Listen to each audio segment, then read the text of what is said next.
Today, we're going to go over Jurgen Klopp's absolutely lethal 4-3-3, which I think he's going to deploy next season. They have lost some real big players on Liverpool, including Fabinho, Jordan Henderson, their captain, Keita, Milner, Firmino, and also Carvalho does go out on loan. They have, however, brought in two absolute units, Szoboszlai and McAllister. All of these transfers are going to be done in the game as well. So let's go over and break down this tactic. So we are going to go over 3 variants of the tactic today, and I do want to quickly thank all of the wonderful names coming down the screen right now. These are going to be new or existing Patreon members. Patreon is a great way to support me as a creator. You also get access to all 3 of the tactical files in one simple download. You get early video and tactic release, priority in your tactic and rebuild requests, one-on-one tactical help, and much more. So if you do wish to check that out, you can in the description below. But let's break down this tactic. So I don't know if you've watched Liverpool's sort of pre-season friendlies, but they actually are playing a 4-3-3 with a slightly sort of straight line in the midfield, a flat 4-3-3. So we are going to try and replicate that today, because I feel like that could be the direction they're going to play in. Obviously, some of these player roles are going to change, so don't feel like we are going to be playing a wide target forward. I do this because we can then explain exactly why we have chosen them roles and get a better understanding for it. So we are going to kick off with a sweeper keeper in goal on attack. I think that's quite straightforward. Alisson's a very aggressive keeper, and therefore this role suits him down to a T, and I don't feel like any additional instructions are needed. Now, the first instantly off the bat, I'm going to get off to a very good conversational topic, because the right back... Now, this is where things take a twist, because I know Trent has been trialling in that midfield role, but for this scenario, we are going to be using an inverted wing-back, which is going to be simply on the supportive duty on the default instructions. And the reason why we've gone with this is because I think this is where Trent is going to be used, and I think it does suit him really, really well, because essentially last season he was playing this role, and he was drifting into almost a midfield area in that role alone. So whether they decided to play him as a centre mid, I don't know going forwards, but for now we're going to remain with that inverted wing back. But for some reason, if you don't agree or you haven't got a right back that can cover that role, you can obviously play a full back or a wing back of your choice. Next to him, this is where another debate comes in. In real life, I would definitely have sort of a central defender on the stopper role. This would be your Canate next to a ball playing defender in Van Dijk, but for FM it simply doesn't work that well, so we are going to opt for having a ball playing defender on defend on the default instructions, which is exactly the same as the man next to him. So again, a couple of positions here which are up for debate, but in my opinion, this is definitely the inverted wing back. It's how it's going to happen in real life.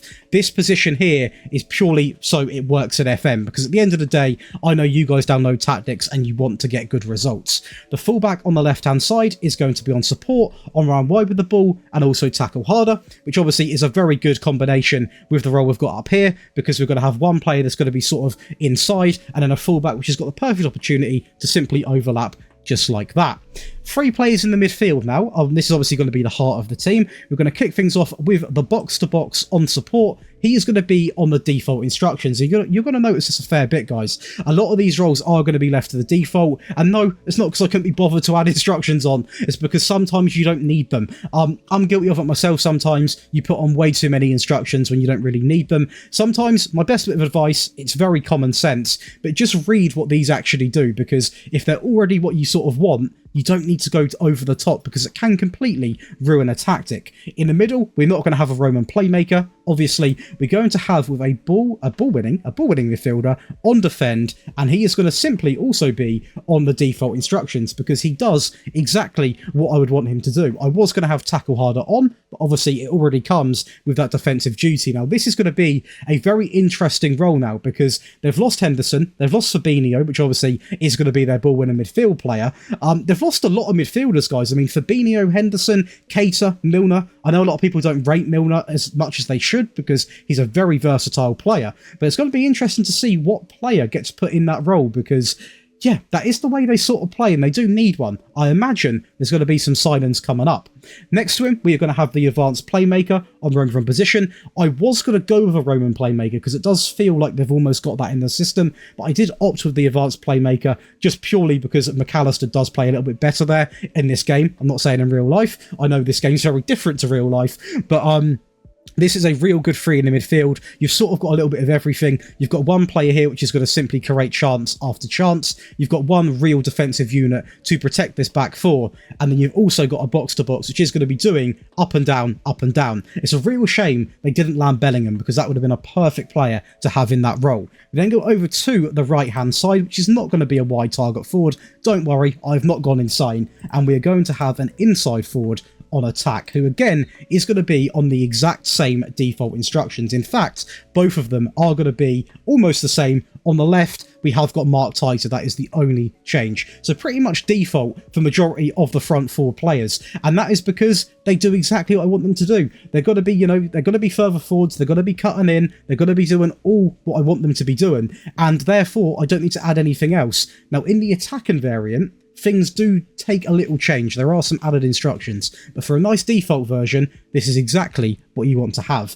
And lastly, we're going to have a deep lying forward on attack, simply on tackle harder. Now, you can go with obviously a target forward. You could go with possibly a pressing forward, depending on how you see things. But I see things as them having a deep line forward, and this is going to be the best way they are going to line up. And I think if they line up like this, they bring in some new players, Liverpool genuinely have got a shot. I don't think they're going to win the league, but they can obviously secure Champions League football, something they didn't do last season. So I do hope that they can, obviously, with a few added signings, really hit the ground running. Now, in terms of the in possession tab, we are going to go over this query quickly now. We're going to have fairly wide on the attack and width. We're going to have pass into space, because one thing that we know about Jurgen Klopp is he's definitely not a possession-based manager or a tiki-taka manager. It's one of the reasons why I like him, because he plays such an aggressive, exciting way of playing football. So therefore, we're going to have slightly shorter on the passing directness, a higher tempo. That's quite common sense, to be honest, and also be more expressive, because I do think Liverpool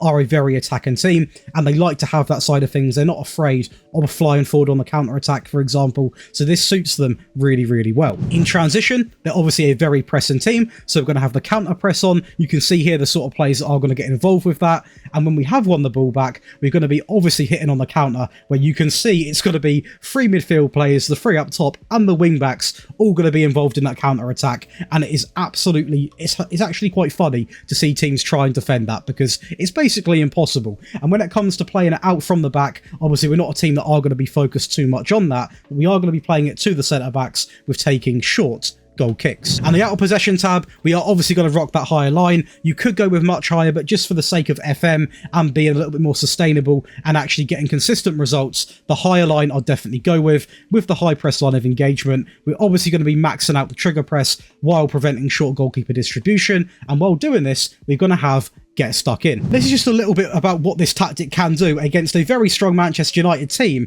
We actually beat them 7-0 in the second leg of the Europa League semi-final, and it was a game which we absolutely dominated, as you can tell, and Manchester United simply fell apart, to be honest with you. We really took advantage of a very sort of nervous Manchester United team, and I'm going to show you all of these goals because this gives you a real good indicator of how you can expect your goals to be going in. They pretty much could be coming from every area on the field. Mo Salah had one hell of a game here as well. I believe scoring 5 goals or 4 goals. An incredible game from him. A little bit of playing out from the back there into Szoboszlai, through to Núñez, through to Salah again. The guy couldn't stop. So the attacking variant, there are going to be some changes all over the field really, but the first changes are going to come in with the inside forward on the left. It's going to have shoot more often, and exactly the same on the right hand side. The reason being, obviously the deep lying forward doesn't always get the most shots off at goal, so having 2 inside forwards that now are going to be told to do so is going to result in having more shots at the goal, which statistically should mean a better chance at scoring. In terms of the midfield, the advanced playmaker remains exactly the same.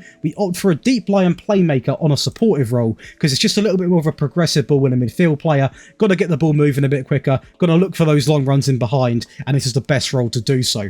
And the last change is going to be the box to box, so he's going to remain on the same sort of supportive role, but is going to be told to get further forwards. In possession, we are going to have an attacking mentality, by the way, but in possession we're going to have fairly wide. Pass into space remains exactly the same. We're now going to tell both overlaps to be happening on the right and also the left, so the wing-back's going to be getting involved absolutely massively. We're going to run at defence and also be more expressive while maintaining that higher tempo. In transition, everything remains exactly the same, but we have added on distribute quickly. This is something which you can do depending on your game scenario, if you're just playing attack and variant because you're going in against a small team, you want to absolutely thump them. You don't really need to have this ticked on, but if you are chasing the game, you're a goal down, a couple of goals down, I would definitely get that ticked on. And out of possession, we have gone with a much higher line. I know I said it isn't as consistent, but if you are chasing a game, this is where I would use this. So if you are 1-0 down, 10 minutes, 20 minutes left to play, there's no harm in deploying this because you do put a lot of pressure on the other team, but you just got to be careful that you don't get counter-attacked too much because obviously a lot of your players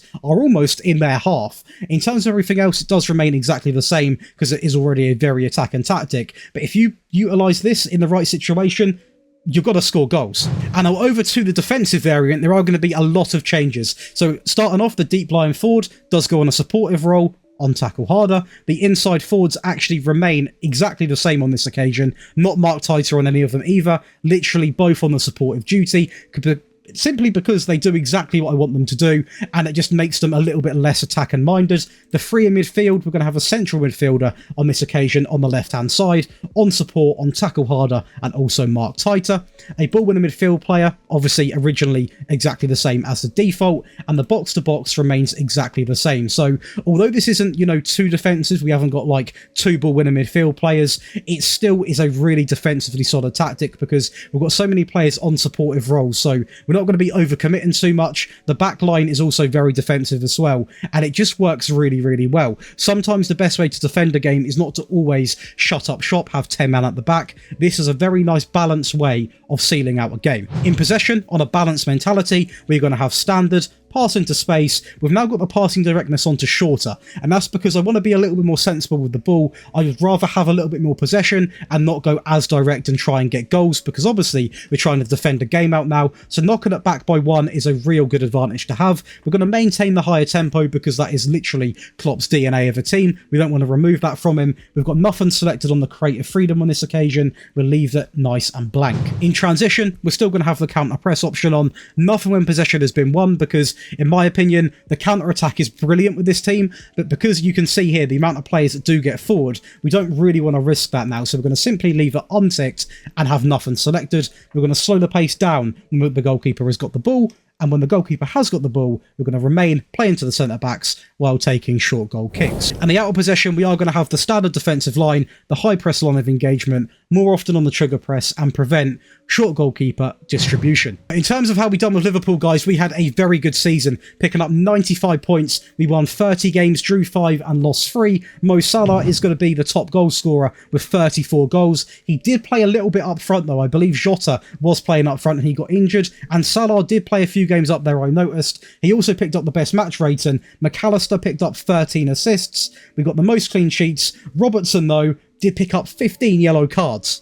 We also did win the Europa League final against West Ham. Obviously, although they won the conference, not the actual Europa, I do forget. They celebrate it like it's an actual Europa, as Diaz does come in and get a very good start to the game inside of 17 minutes. McAllister then with a set piece into the near post nearly. Do check out the set piece video I released previously. And it is going to be Van Dijk who actually hits it on the edge. A very unlikely goal scorer, but sometimes centre-backs do like to have a crack. If you ever remember the Company goal that literally won them the league, that was some goal. A bit of a direct approach there from West Ham to get a goal back, but I always felt like I was in control of this game. Nothing really was a red flag. We never really were struggling too much, and West Ham, granted, they could have changed the game, but they concede there, and it's a very comfortable ending. A very short highlight here, but we do also win the FA Cup against Tottenham in a 1-0 win, as we get the goal here in the 23rd minute. Great link-up play, even better finish. For some reason, I can't watch the highlights, but we also did win the Carabao Cup in a 5-1 win against Tottenham. The data hub looks very attractive as well at 3.11 goals per game, conceded at 0.53, basically 25 shots a game,